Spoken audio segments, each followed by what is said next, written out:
not so many, but it will be interesting, I promise you. So it is entrepreneur success stories. We are 5 of us are here. We decided that each will have 10 minutes, and we will explain our story. And of course, at the end, we will have time for questions, if you will have some. And so I will be the first, and I will start. Okay. I'm also the oldest. I'm not sure about that. Okay. We're not counting. So, good. My name is Lucia Lucka. Can you shut the door? Yes. So I will share my story with you. I'm Lucia Lucka. I was born in Yugoslavia at that time. Now we have our own country. It is Slovenia. As you remember, that was a communist country. And my parents decided that they don't want to be with communist system, and they established their own company. That was so unusual at that time, and it was really a lot of difficulties. I had 4-year-old brother. He was meant to continue the family business. I was the daughter, 4 years younger. I was all the time involved in everything. I have to work the same as my brother and my family and so, but I was not allowed to do other things that were not good for girls. You know, they decided they have two different measurements. So then the first thing it was, that was my primary family. I was there, and I want to achieve the same things. I want to go to university. They said, no, it's too much for you. You will be at home, you will work, you will cook, you will do this. Then I fight, I went to university. And then, of course, they gave me, father gave me for my 18th birthday 4 vending machines for coffee. And he said, this is something that you can start your own business, because this big business will be for my brother, of course. But because I was so entrepreneurial and so business-oriented, I started this business by myself, and I learned and I grew, and I did everything during my student years. And I want to compete with my brother, of course. And I was 4 years younger. I graduated a few months later than he graduated, just a few months. I ran this company. I grew the company to 110 machines as a student, and I drive my car. I was like a, you know, very, very, very energetic young woman.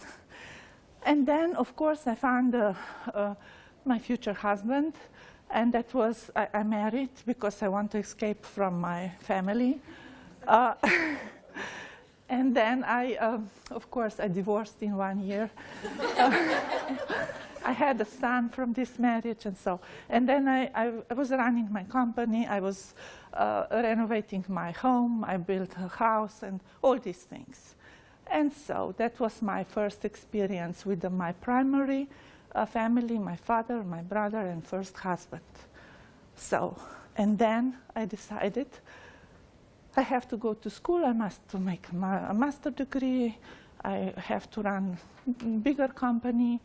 And so, and then Yugoslavia separated in 1991, and we became a democratic country, Slovenia. And I decided, now we have a democracy. I can do everything. And then I start a new company with the soft drinks and the syrups. Like I compete with Coca-Cola in Slovenia. So, a good experience. So, I was one of the fastest growing company. I was businesswoman of the year. I made a master degree. I made an MBA. So, and then I remarried again. Of course, another husband. I want to have another child, another thing, and I have a beautiful daughter, Nina. I was 40 years old when she was born. I bought the same year a big factory, a big company. As I said, fastest growing company in the Slovenia and all these things. I start to go to New York to exhibition, to Japan for fancy food. I receive gold medal for innovation and all these nice things. And then, of course, another lesson. I recognize my husband is gay. I recognize it's not working, it's not nice, it's not this, and then I separated. And then I received so many inspectors in my company, 8 different inspectors. They somehow tried to kill me and my business. What can I say? And then I decided, no, I will not. I will survive. And I enrolled myself to Harvard Business School. I said, okay, Slovenia, this is this environment. They are still communists. They are still this. I don't know who is my enemy, who doesn't want to allow me to grow and to be successful. And then I still manage my company in Slovenia, but I went to Harvard Business School. I was there, owner, president, management program. I was there with 170 men, of course, and 7 women. We were in this course. And I recognized they are not smarter, they are not better, they are just in different environment. They are doing business and they have a big businesses. And I was there for 3 years, for every year for 6 weeks. And in between, I read the cases. I read altogether 800 different cases from the companies, from beginning, from the end, 800. And this was something completely new for me. And then I came back to Slovenia, of course. I managed with the inspectors. And at that time, my son was already 18, 19 years old, and my daughter was 13 years younger. So I was with 2 children. I was twice divorced. I was with all these successes and failures in Slovenia, and I decided this is too small for me. I will sell everything, and I sold everything in Slovenia. I took 2 children, 6 youth cases, and I moved to New York, Manhattan. So I said, I will try my something new. So this is my dream. I will try here. I didn't know nobody. I was looking for the yellow pages. We were in a hotel, so then I found the agency that they helped me find the apartment and office, medicine on 42nd Street, of course, on the corner. And we established a new company. And I said, now, okay, with my son, let's do this together and be partner in this. So I'm older and know how to run business in a communist country, and he is young. And he doesn't know nothing about business, but he will help me with the energy and with the knowledge. So we established the company, we put the product, I read all these cases from Harvard, I outsourced everything from Belgium. I put a very beautiful business model together. And then in half a year, we were in Forbes magazine. Can you imagine? I told you this before, and she was also in Forbes. Now we share this. So that was my, success in New York with the new company, and so and so. And then we ran this company for 3 years, just me and my son. And that was another experience, as I want to share with you. At first was father, then was brother, then was first husband, the second husband, and now was my son. And all these men, I learned so much as a woman in this relationship. At first I was a small, then I came equal in all this relationship, and then when I recognized that I can be here and that I didn't afraid of them anymore, and then I made a next step. And very, very similar was with my son. And this was the hardest, because I recognized this is me, and so, I want to have this business, but I recognize if I will continue with this company together with him, he will become a cripple. So he will be always my son. And for that reason, I decided I will sell this company, and he must grow by himself.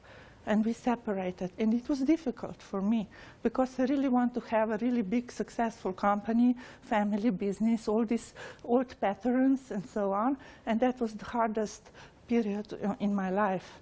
And so we found the best way that we separated. We sold the company, and he is now a very successful businessman. He's 33 years old, and he has a few companies, and he already helps in Slovenia to help 40 different companies to grow up.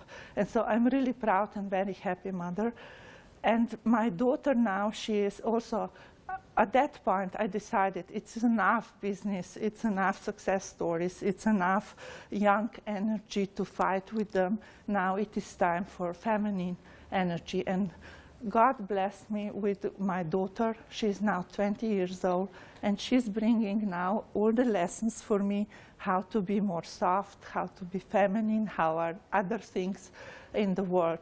And so I established a foundation, Slovenia for You, and now I am helping young, especially women, starting business, encouraging them, women leadership, and also education and that kind of things. So this is my story, and thank you for listening. Duckworth, I'm the hot woman with cool solutions, and I'll explain that in a moment. So I want you to come with me on my entrepreneurial journey, but we need to kind of rewind about 8 years ago. And 8 years ago, I am working in a government department. For 32 years, I've been in the civil service. And I've climbed up from the very lowest ranks up to being a senior civil servant. And I'm working in a beautiful office in Parliament Square in London. I don't have to wear a watch. I can hear Big Ben chiming every quarter of an hour. And I've got a team, and I'm earning good money. And I'm walking to work one morning through one of the London parks, and I realise that there are tears running down my face. And that's a bit of a wake-up call that something is not going right. And so everything that I had in that moment looked like success. It looked like the success I'd planned for since I'd left school. But I reached where I wanted to be, and then I looked around, and the view wasn't what I thought it was going to be. So when we talk about success, it's really, what does success mean to you? Because success means different things to all of us, and sometimes it's what success means at different stages of our life as well. Now, it's related to our values, what we think is important, and we've got kind of core values that run through us like a stick of rock.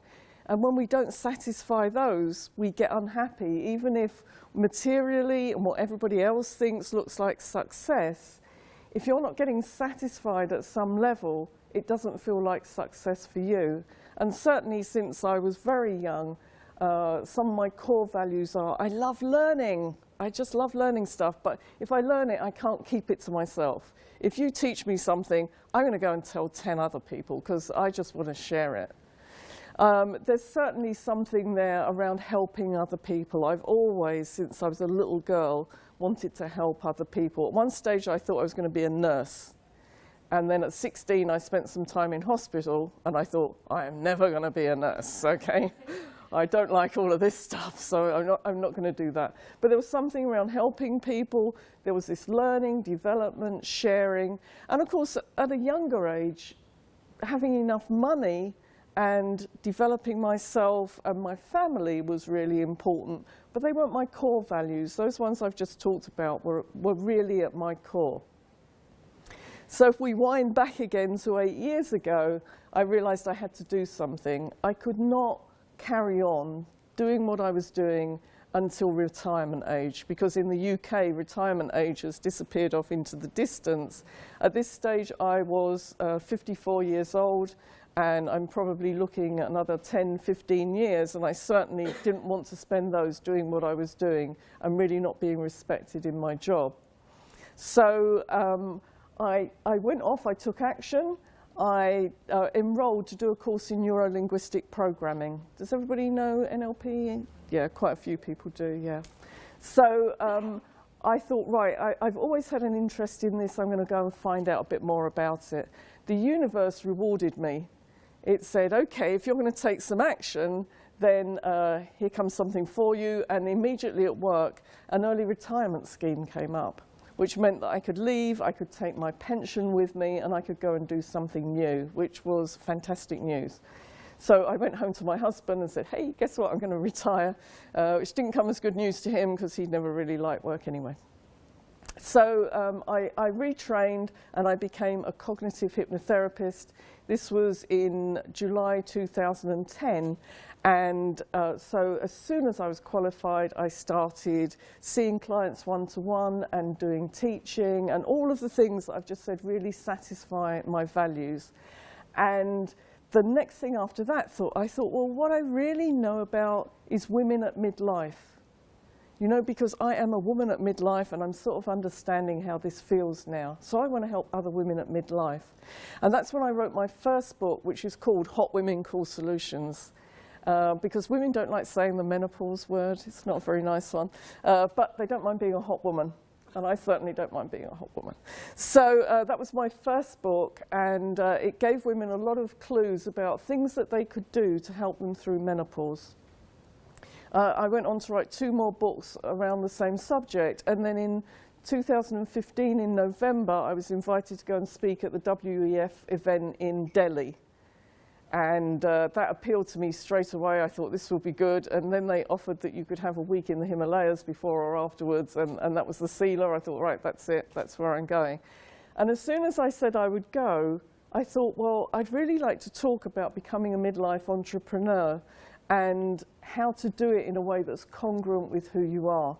And so I started writing a book in the November, ready for May. And I did it. But as soon as I started telling other women I was writing it, they started telling me their stories.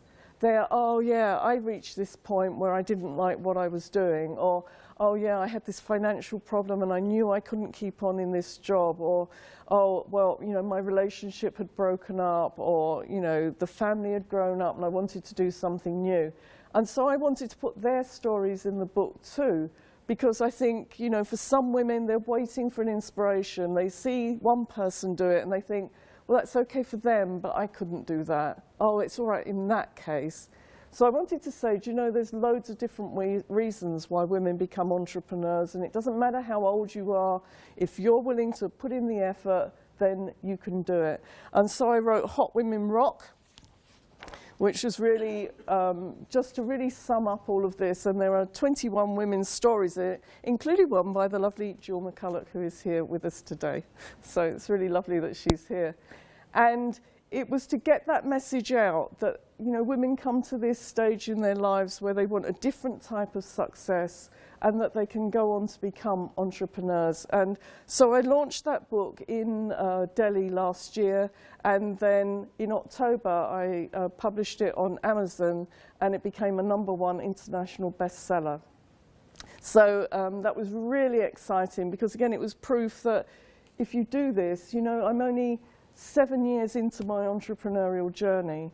So I don't have this really long history, this DNA of doing it, and nobody in my family has ever set up their own business. And what I hope is a bit like what you were saying. I'm hoping that my son gets inspiration from it, because at 28 he has a lot of the same values that I had.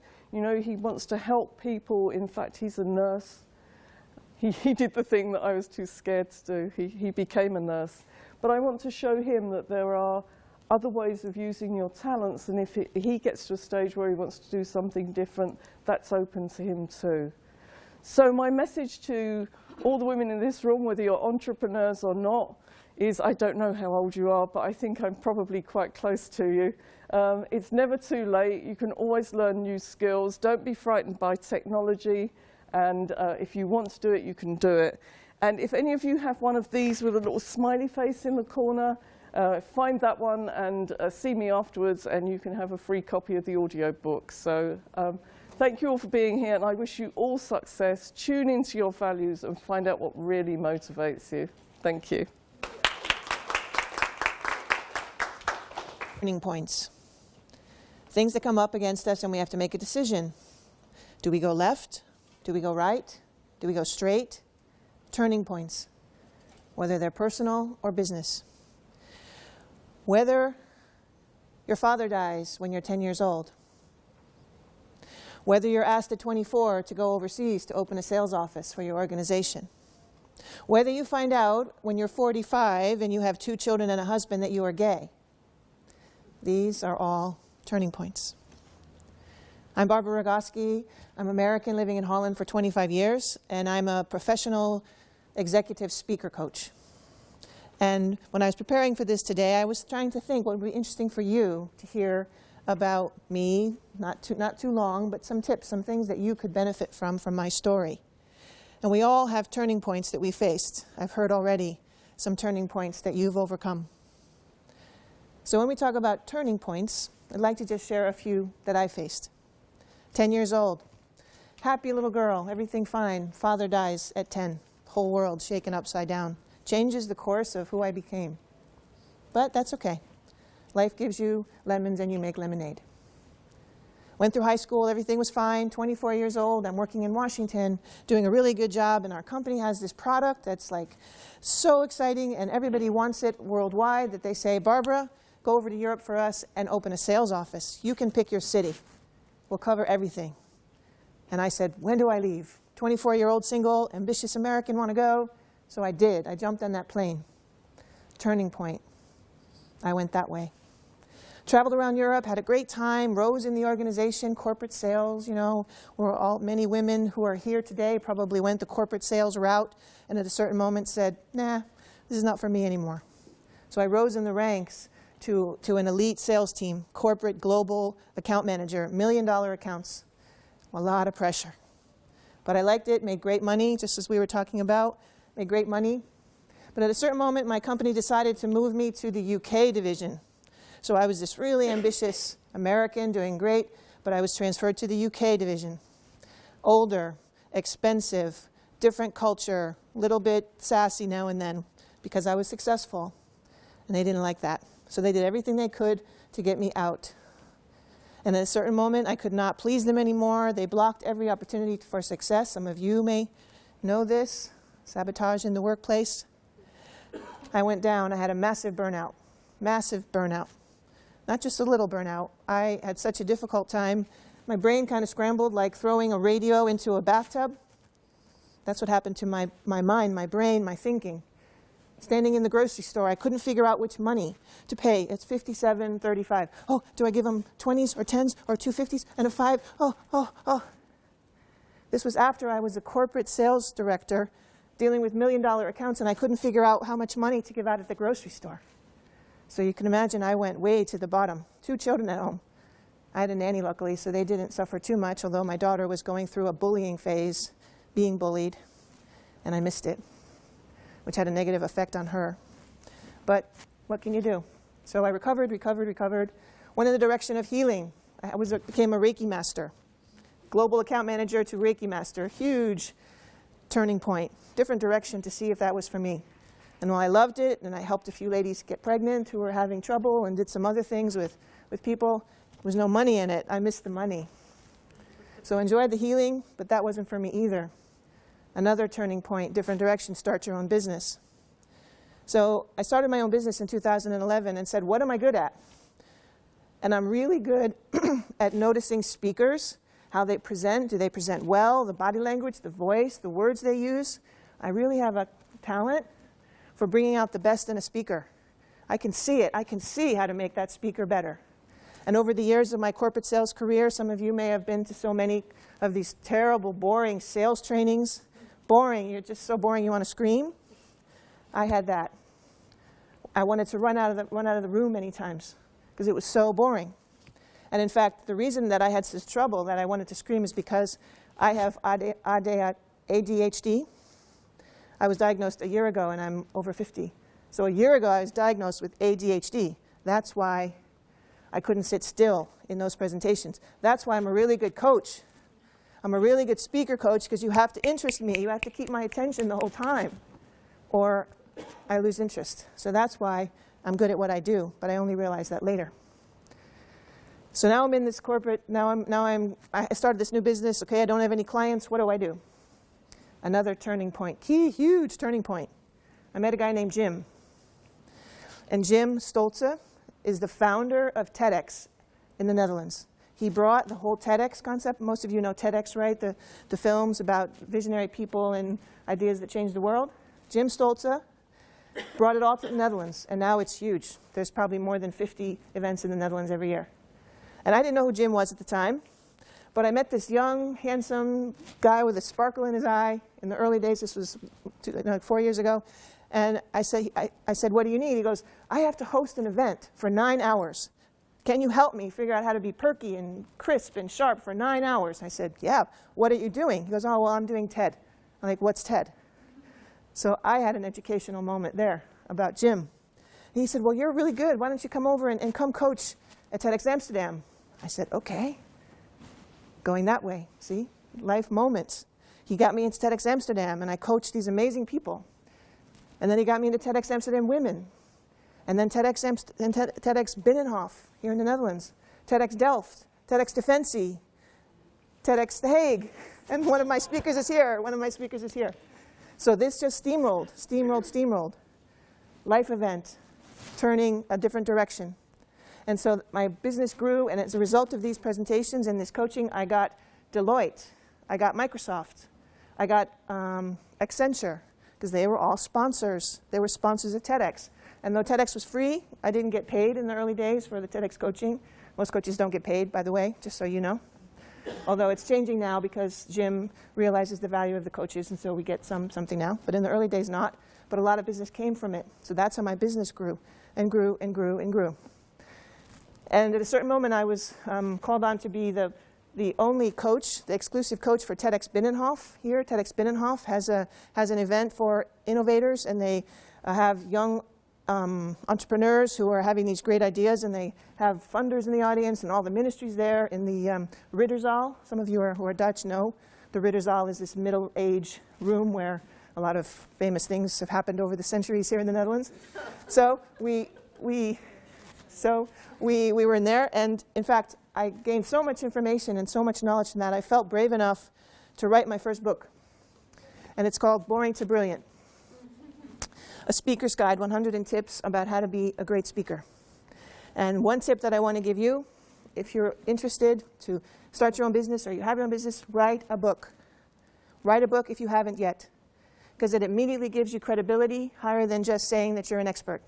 Write a book about what you're good at. Write a book. And it's what it is for me. It's not going to ever reach the bestseller list. Congratulations on that, by the way. It's not my intention. My intention is that it's a glorified business card. It's a business card. And I give it out, and I immediately am raised in the prestige. In fact, it was such a success that I actually was asked to create a Chinese version. So I have a Chinese version now, too, which is really cool to see my name in Chinese and all my tips in Chinese. So, and I've just found out that I have a new distributor that wants to promote it to the universities in China. So fingers crossed that works out. So that brought me a bit higher. Turning points. Again, turning points. As a result of this, I had a big deal that I got last week, a couple weeks ago, actually, with a big pharma company called Merck. You know, all know Merck, MSD in Europe.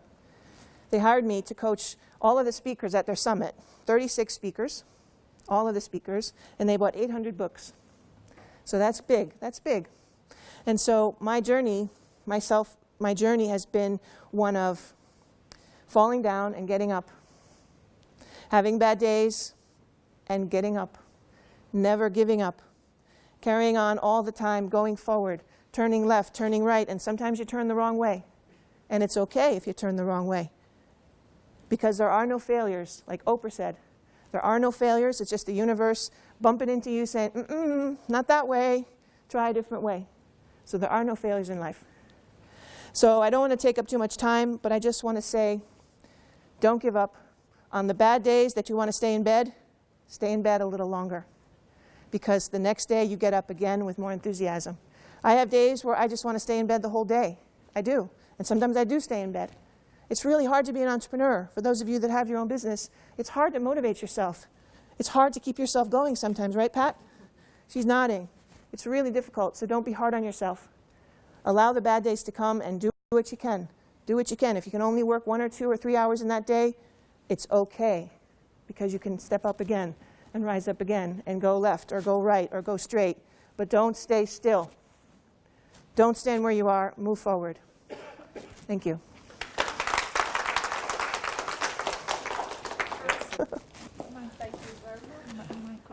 Oh, microphone. I'm sorry.